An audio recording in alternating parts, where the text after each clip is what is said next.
Good morning. Good morning, everybody. Hey. So, early in the morning. Nice to meet you again. Thanks for coming. Thanks for coming so early. And I'm really looking forward to day number 2 of this conference, passing together with you. Before we start, before I'm going to announce our very first keynote of the day, let me say two housekeeping things to you. First of all, you're wondering probably how you can presentation of the presentations.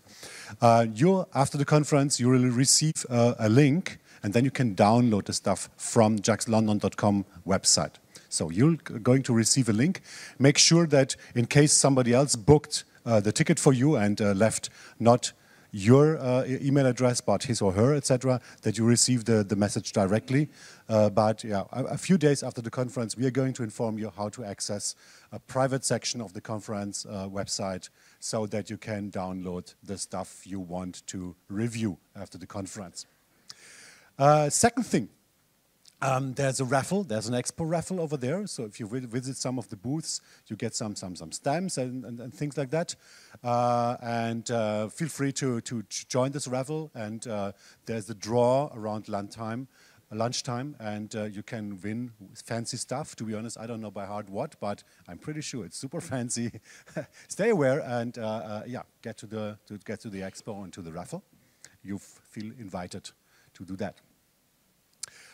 That's it from my side, from JAX London side. I hope you feel well. I hope you had a good day yesterday. I hope you feel well informed. And again, in case something is changing in the program, which is at the moment not planned, etc., please look on the app or on the website. We really update everything almost just in time, so that you have always the current valid version on your phone and in your JAX London app.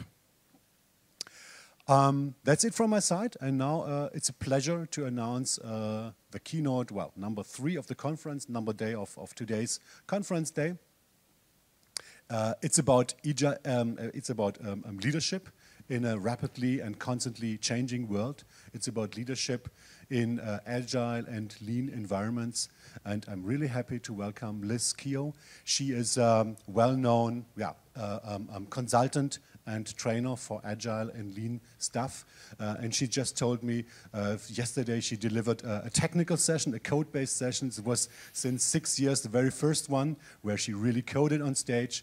But yeah, she's 20 years in the industry, and please give her a warm hand. Thank you. Thank you. Fantastic. Brilliant. So I wanted to just get a feel for who's in the room today. Can you put your hands up if you're a developer? Look at all of you, that's amazing. Who's a tester here? Any testers in the room? Somebody hissed when I asked that yesterday. I can see a couple of hands going up hesitantly. Don't worry, you're safe with me. Any managers here? Scrum masters, agile coaches, consultants like me? Fantastic.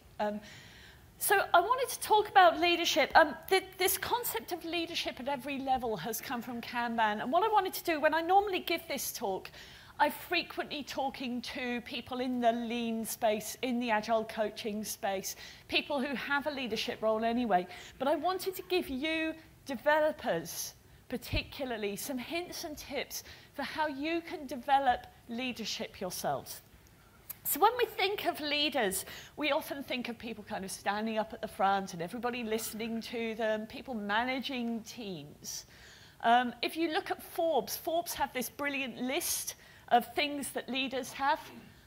They talk about courage, they talk about honesty, integrity, ability to communicate well. I think somebody should go talk to the people in the US about that. But there's one thing that every leader in the world has in common. They all have followers. Who's on Twitter? Who's got followers on Twitter? There's surprisingly few of you. Very surprisingly few of you. Most of my followers are on Twitter. I've got about close to 12,000 of them, which is overwhelming to me. But you only need a few people following you to be able to have that influence, to be able to change things for people. Okay.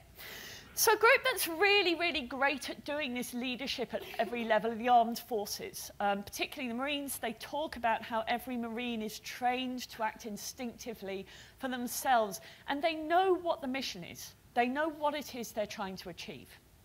There's a guy called Stephen Bungay who's been writing about this. He's got a great book called Art of Action, well worth a read, even if you only just get through the first couple of chapters. And in this book, he talks about what happens both in the armed forces and in business. He says people have this intent that they're trying to meet, this mission that they're trying to carry out. And what you do is you set up some plans that you think will lead to the intent, and people will carry out actions from those plans, and from the actions you get a particular outcome, which may or may not match your intent, but it sets the context for the next level of plans that you set out to get. There's a problem. We as human beings, we can't get hold of all the information we want. We can't follow everything exactly the way people want us to because we can't read people's minds. And so we get this alignment gap where the actions don't quite match the plans. And then the outcomes might not be the ones that we want to get from the actions. We're not sure what the outcomes are, you know. We've got a knowledge gap where we don't know whether that alignment has been made, what the new context is. And so we try and close these gaps. We people don't like having these gaps.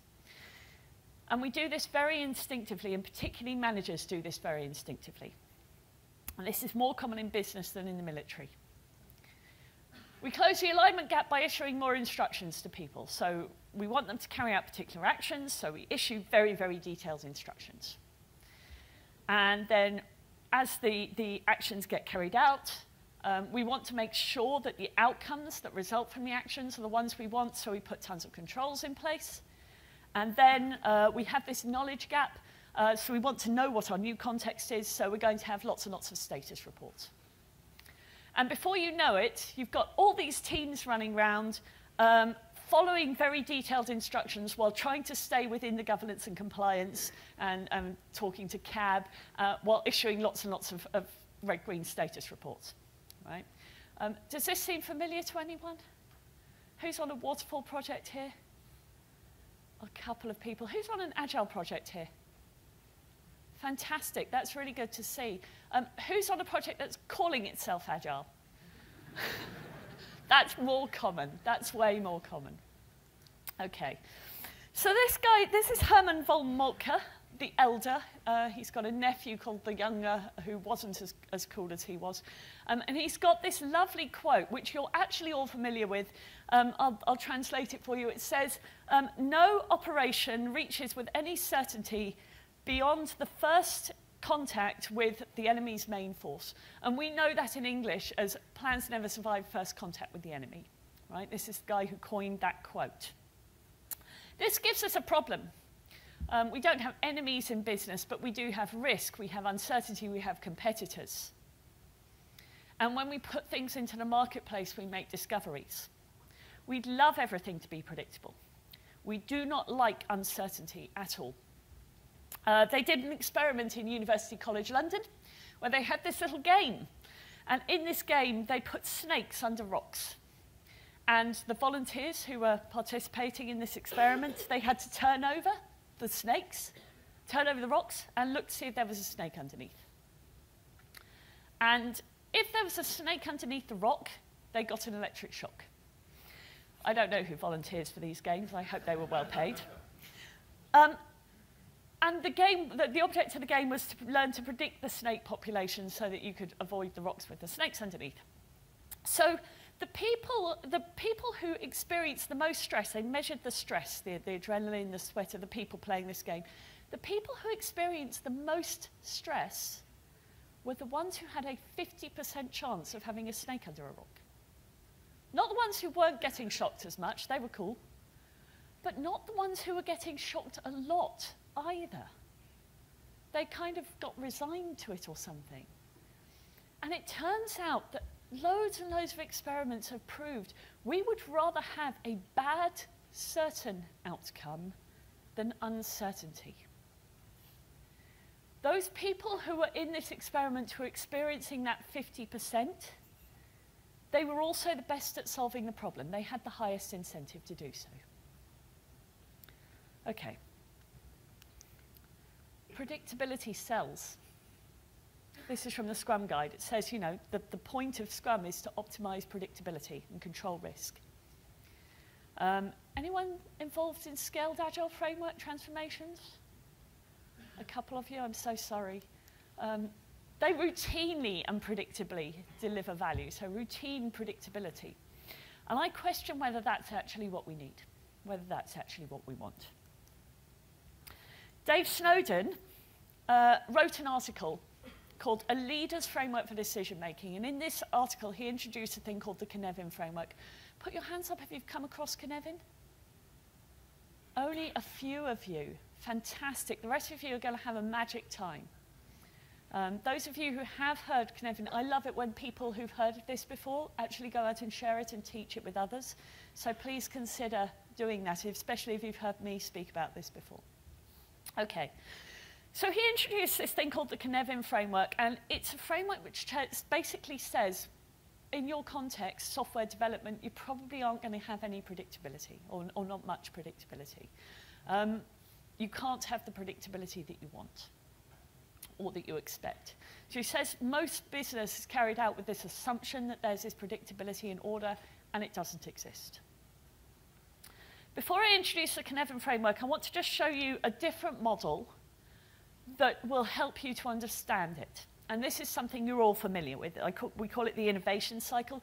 So who here remembers the very early camera phones?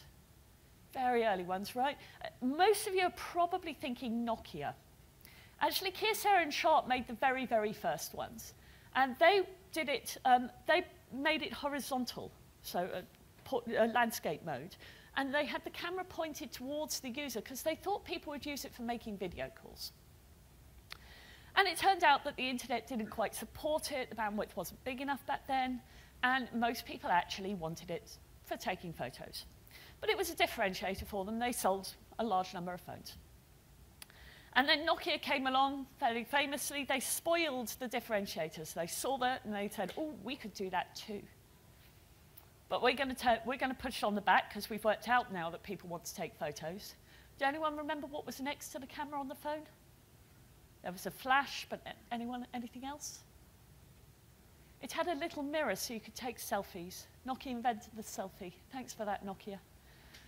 Hands up if you've got a camera on your phone. Keep your hands up if you've got two, one on the front and one on the back. Right? That's how commoditized these have become. And when something has become highly commoditized, you can build on it. And you get things like Pokemon Go and all the virtual reality apps. And we've seen this cycle so many times with so many different technologies. Probably in the future, virtual reality will have libraries, things that we can use, so we can just knock up these applications and get it working, and it will be really, really easy. And everybody will be wandering around like this instead of like this. Right? Okay, so we're all familiar with this innovation cycle. We've all seen this before.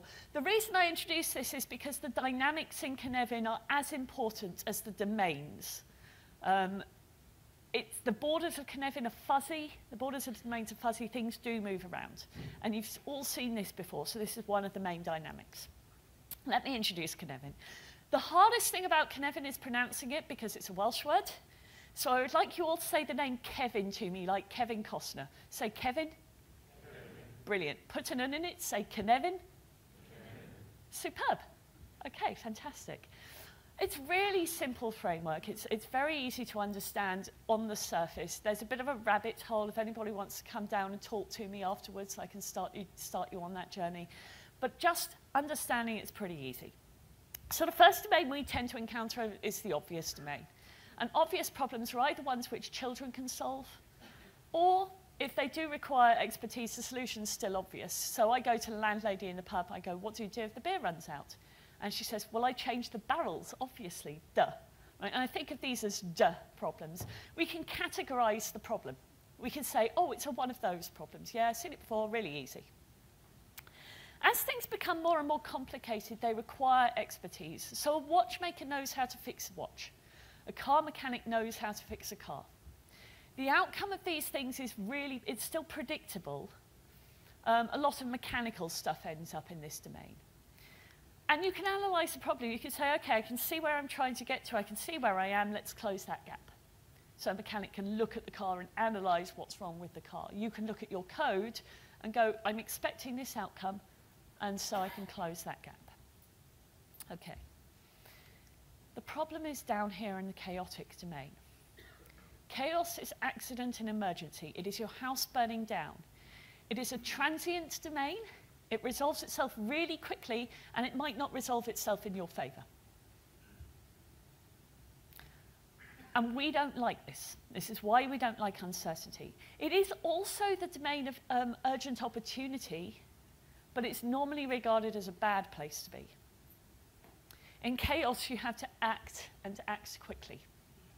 At the end of 2012, there was a company called Knight Capital Group. They released something to production on 8 of their 9 servers and forgot to release it to the 9th. They reused a flag which turned on some software that shouldn't have been on that 9th server, should have been replaced. That 9th server started putting spurious trades into the marketplace when they turned it on Monday morning. 45 minutes later, they finally found the problem and switched it off. In that 45 minutes, they lost something like $13 billion.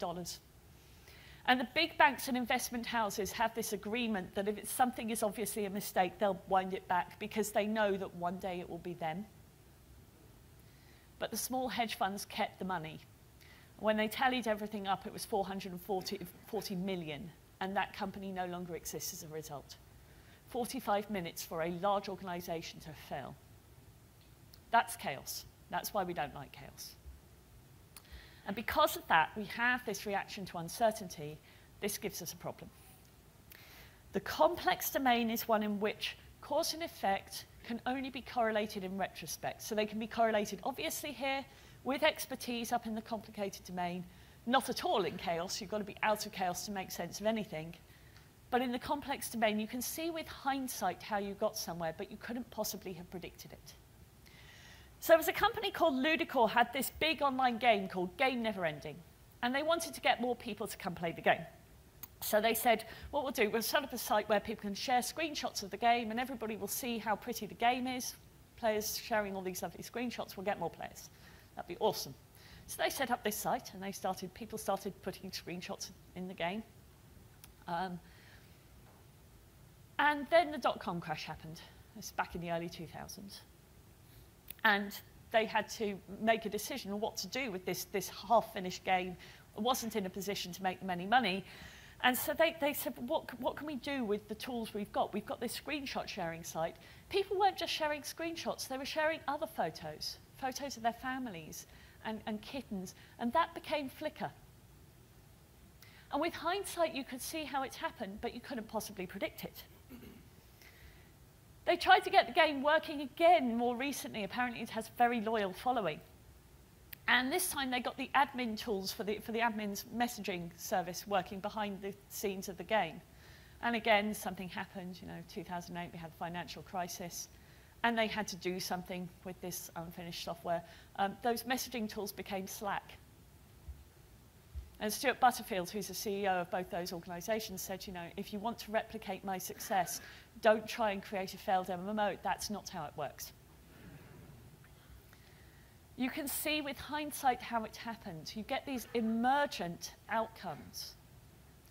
The trick with complexity is to try things out which are safe to fail, and we call that probe. So it's trying things out. Those of you who are on Agile projects, you're used to this. You're used to showing people your software, and as you show it to people, they go, oh, that's not quite right. Can you do this? Can you do this? Can you tweak this? And so the outcome emerges over time. In the obvious domain, you have best practice. So anybody talking about best practice, this is a place that it exists. In the complicated domain, you have good practice. In the chaotic domain, you have novel practice because you've got nothing to lose. The complex domain is one where the practices emerge, as well as the outcomes. So different teams will have different things that work for them, and that's okay. In the middle is disorder. Disorder is the domain where we do not know which of these dominates, so we behave according to our preferred domain. Put your hand up if you've ever been asked for an estimate in time or money for something you've never ever done before. Keep your hand up if you were a fool like me and you actually gave one. And keep your hand up if that got treated as a commitment or a promise. Oh, look, all the hands go back up, right? Because we've all been there. We've all been in this place where we were handling uncertainty and we made a guess at something and somebody went, okay, I'll go and do this other thing then, and now it's concreted in place and it's turned into a commitment. We never intended for that to happen. So that's the KEYNOTE framework, really simple. I've got this little scale that I use. Oh, actually, before that, I wanted to show you this. My friend Sally Ann Freudenberg has a degree in psychology. She's a psychologist, and I was chatting to her about some of the things in my head. And she says that I apparently have a little bit of autism. And autistic people have very, very visual ways of thinking. So I've got a very visual ways of thinking. She said it's also very common in the developer community. So I thought maybe some of you would really appreciate this. There's nothing wrong with it, by the way. This is how it appears in my head. So in the obvious domain, everything's blocky and moves really easily. And in the complicated domain, everything's cogs and it's all slightly greasy and metallic. In the chaotic domain, everything's on fire. And the complex domain, I always see as something very organic. And it's got lots of plants and stuff. And I frequently use elephants because I really like elephants. Okay, so that's what it looks like. And now you'll be able to remember it really easily. Okay, so I use this scale to help people work out where on that scale they are. So I ask, who in the world's ever done this before? 5. Nobody in the world's ever done it before. It might not work at all. The KEYNOTE framework, incidentally, is not just focused on software. It's actually from sociology and anthropology. So an example of non-software, never done it before, is trying to land someone on Mars. And they're actually doing experiments with that in Antarctica, where they can fly people in and out, and they can fly resources in and out, so it's a little bit more safe to fail. 4, somebody outside the organization's done it before, so probably one of our competitors. So we're trying to spoil somebody's differentiator. It's still complex. We still don't know what they discovered. We don't know how long it took them. We don't know what's held them up or what expertise they had that enabled it to work. So we're still going to be in a high discovery space. 3, somebody in the organization has done it before. Or we have access to expertise in a different way. We can learn it from a book, learn it from YouTube. 2, someone in the team's done it before. And 1, we all know how to do it. Now, I showed this to somebody who was developing a target operating model for a government. And he looked at it and he said, oh, so the 5s and 4s, that's where the risk is. I said, yeah, absolutely. Those are the high discovery areas. That's where you're going to discover stuff. You're going to learn. And I said, but that's where the value is too. I said, absolutely. Because you're always doing something new. If you were only providing the capabilities to the business that you already had provided, there would be no value in it. The value is always, always in something new. If you want to know where it is, ask, what are we going to be able to do with this that we couldn't do before? What's our staff, what's our customers, what's our other systems going to be able to do that they couldn't do before? And you'll find those 5s and 4s. Every single project, every change to a product, every organizational transformation is driven by trying to provide new capabilities, either new system capabilities or new organizational capabilities. It's always about the new stuff.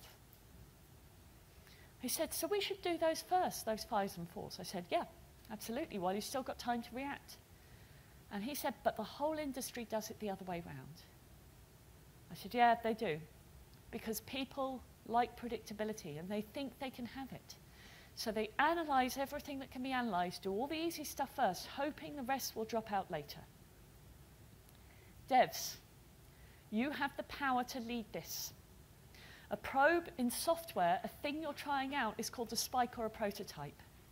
And whenever you're coming across something new, you'll know because the analysis will fail. You'll be in those 3-hour analysis paralysis thrashing sessions. Anyone been in those? Right? You can propose, put your hand up, say, oh, are we having trouble here because it's new? Because I could put out a spike, I could do a prototype, and maybe that would help inform us as to what to do next. That's the first simplest thing you can do to start leading people to embrace that uncertainty and get that value out. This is roughly how they fall on the Cynefin diagram. 3s, incidentally, are a brilliant place to do BDD. I'm a massive BDD fan. I was involved in the early coding of JBehave. If you're into BDD, you need to have known outcomes to do BDD. If you try and do it down in the 2s and 1s, people get really, really bored. It's enough just to name the scenarios and be done with it. The one where we create a user, the one where we delete a user, the one where we update a user. The 5s and 4s, you'll probably find as you start talking through, there'll be some uncertain outcomes. When you have enough to progress, go for it. Get that spike, get that prototype out. Okay. So the problem I see in a lot of projects is we start with very limited information. We don't know what we're going to discover. And then as the project goes along, we start finding out more and more. And of course, we find out the most just as we're trying to ship it, or even in production if we're unlucky. And even on the agile projects, most of us are still in places in enterprises where governance and compliance requires you to do a certain amount of analysis. And that's when the budget is made. That's when the commitments around this is the scope get made. Right back here. This is why small releases are so, so valuable. Because then you find this out in a small way while you've still got some time, still got some budget to react to it. So if you're on one of those projects, see if you can find something tiny that you could do that would get you some information about whether what you're doing is the right thing. If you can get it to production, fantastic, but even if you can't, show it to people, see if you can get some feedback. What we're aiming to do is to keep our options open. There's a couple of other models that I wanted to share with you, deliberate discovery and real options. These are great ways I found of thinking about what we can do. So a probe is a way of deliberately discovering the information, a spike or prototype is a way of deliberately discovering the information we need to make the right decisions while it's still early, before we've made a commitment. And this is a model that Dan North, who's the guy who created BDD, came up with. He said, what you've got to do, 3 rules. First rule, assume that there's ignorance. Assume there's stuff you don't know. Second rule, assume second-order ignorance. This is the stuff you don't know you don't know. It's the complex stuff, the high discovery stuff. And he says, optimize for discovery. I did a little thought experiment once.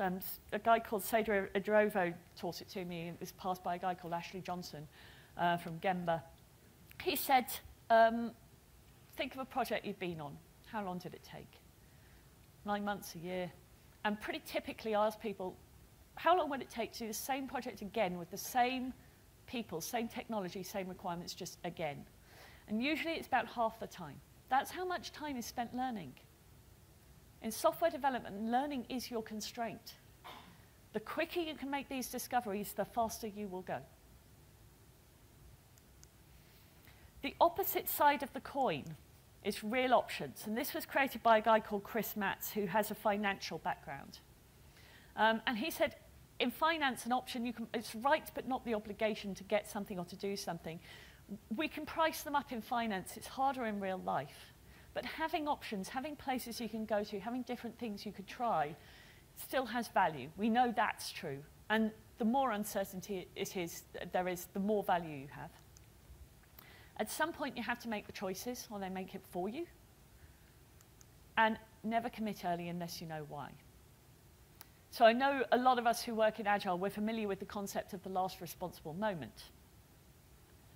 You can actually pay to extend your options. So I wanted to tell a very quick story just to illustrate this. There was a conference in the States, a big lean Kanban conference run by David J. Anderson, and he has this thing called a Brickell Key Award. And every year they give it to 2 winners from a shortlist of 6. And they announce the shortlist, and then they have to vote on the winners. And the people who need to vote are people like David J. Anderson himself, Carl Scotland, who's a UK-based coach here, Don Reinertson, famous product guru, expensive, well-paid consultants who are scattered around the world. They tried to do it over Skype, over Hangouts, wouldn't work. Need to be in the same room for this vote to happen. The only day they could get these people together was on the Monday before the conference. Conference started on the Tuesday. awards ceremony for giving out the trophy was on the Thursday, and the lead time for getting the crystal trophies engraved with the winner's name was 4 weeks. So they got 6 trophies made. It was a lot cheaper than flying people in just for the vote.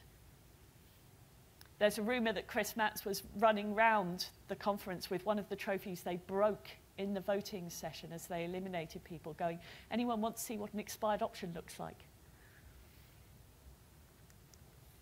There's a great book, if anybody wants to know more about this real options way of thinking, keeping your options open. It's a graphic novel, which means it's a super, super easy read. You can read it in a couple of hours. So Chris Matts and Olaf Marston wrote it. Chris Geary is the artist. I actually crop up on page 76, so don't be surprised. Cool. All right. So this is another person who was pretty good at working with real options. This is Peter Polchinski. He had these principles for engineering that he tried to introduce to the Soviet government. And he said, you know, seek out new ideas and try new things. It's really important to have that innovation. When you're trying something new, do it on a scale where failure will be survivable. So do it smaller, cheaper, faster. And seek out feedback and learn from your mistakes. Unfortunately for Peter Polchinski, he ranted at this, about these principles to the Soviet government and the need for safety long enough they got fed up with him and had him executed. So he needs to learn a little bit, I think, from his own principles. He didn't survive it. The most important kind of safety turns out to be psychological. So the last thing I want to give to you is a couple of techniques for getting that psychological safety happening. Psychological safety, Google did a survey of all their teams. They called this project Aristotle, and they found that the #1 indicator of high-performing teams was this concept of psychological safety, a sense of confidence that the team won't embarrass or reject somebody for speaking up. Okay, so I'm going to show you how to get that. Who here does TDD? Who doesn't do TDD? You'll go learn TDD, okay? What do we do when we've got some new behavior we want to introduce to an existing system? We write a failing test, right? This is the TDD cycle. And then when we've wrote the failing test, we write the code to make it pass. And then when we've written the code to make it pass, we refactor it. And then we do the next one. But what happens when we have a legacy system with no tests and there's behavior that we value in that system and we're about to change some of the other behavior? What do we do first? We put it under test. Right? We put the behavior we're interested in, the behavior we want to anchor, under test. And that's what you do with people too. So I'm going to give you some models of changing people's behavior. It's exactly like TDD. The first is porpoise feedback. If you do nothing else, anchor what you value about the people. Make sure that people know what you value about them. If you see somebody do some really great TDD, call it out. If you see somebody spike something that looks pretty awesome, if you see somebody creating a framework that's open source and you think it's a great framework, call it out, tweet about it. Say thank you to them. Ask them to present it somewhere else. Go pair with them. Support them. When you've done that, you can do the sandwich model. Who's heard of the sandwich model? It's got another name. It's sometimes called the shit sandwich because people think it's, you know, you've got to say something good, say something bad, say something good. That's not a great way to do it. I'm going to show you the good way to do it. First of all, anchor what you value. Then you can provide feedback to people to increase their effectiveness. Here's what I really value about this. Sometimes I say, you know, I'm coming from a place of care. I want you to be successful, and this is why I'm telling this to you. End with where you want to get to. I'm really looking forward to being in this place. I really want to achieve this aim. I want you to have this beautiful thing. I want you to have this, be in this great place. Okay? There's a really interesting thing about this sandwich model. I mean, this is essentially TDD, right? We're writing the legacy test to pin down our legacy behavior, make sure we don't lose it. And then we're writing a failing test, ending with a bright future, saying, you know, here's where I would like you to get to. You're not quite there yet. People write their own code. You don't need the bit in the middle. You can actually get changes in behavior by just anchoring what you value about people and describing where you want to get to. And I have had really great change. And people don't react to it with backfire. They don't feel emotionally challenged when all you're doing is supporting them and being excited about where you want to get to. Really simple. If you have anchored what you value, and if where you're trying to get to is known, and you have that rapport, you can do what we call the Atkins model of feedback, which is exactly like the sandwich model, but without the bread. Okay, just provide feedback to increase effectiveness, but you have to have that rapport to be able to do that. One of the things that we often do when we're talking through Cynefin, we're using Cynefin, is we look for stories. This is actually from a tool which collects stories from people, and people signify the stories. They have these little triads, and they say, you know, is your story about the past, the present, and the future? And people will move their little triad. They did this in Singapore as an experiment, and they found that there was a big gap in the future. Nobody was telling stories about the future. And they found that nobody was saving for their pensions, nobody was buying houses, they were all renting, and there was going to be a problem 20 years down the line. And they were able to do some interventions which actually changed the stories and moved the stories to a better place. So you can imagine this is kind of control, indifference, and vulnerability is another triad they have. And you might map a couple of these things on this axis, and there's contour, which is just another one of these values. And they look for patterns in these stories. And you can listen to the stories in your organization as well. You don't need one of these tools.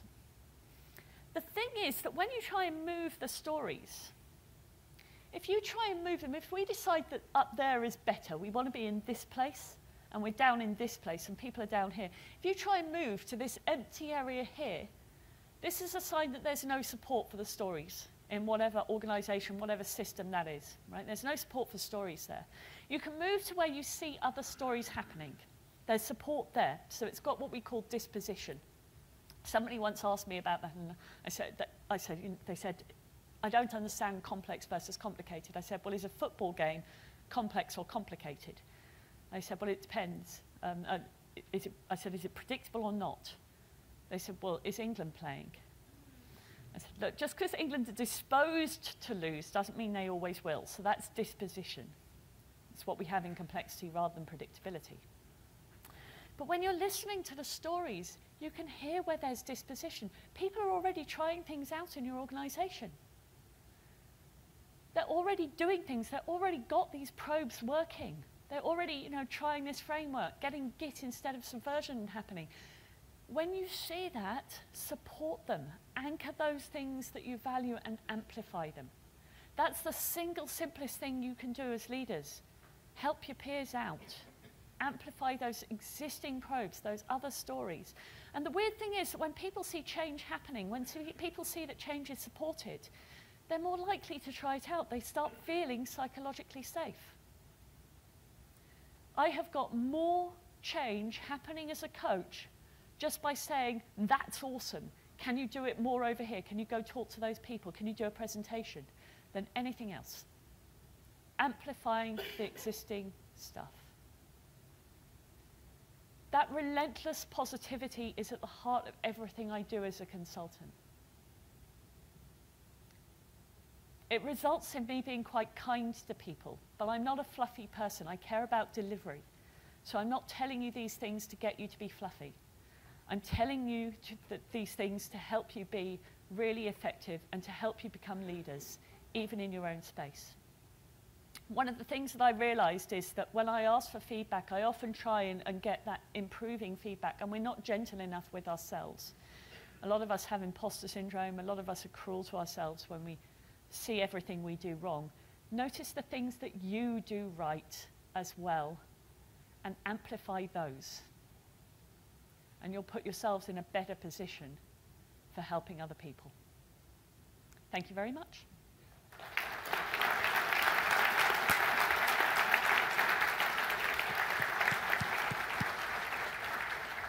Thank you so much, Liz, and I've learned so much about Kevin.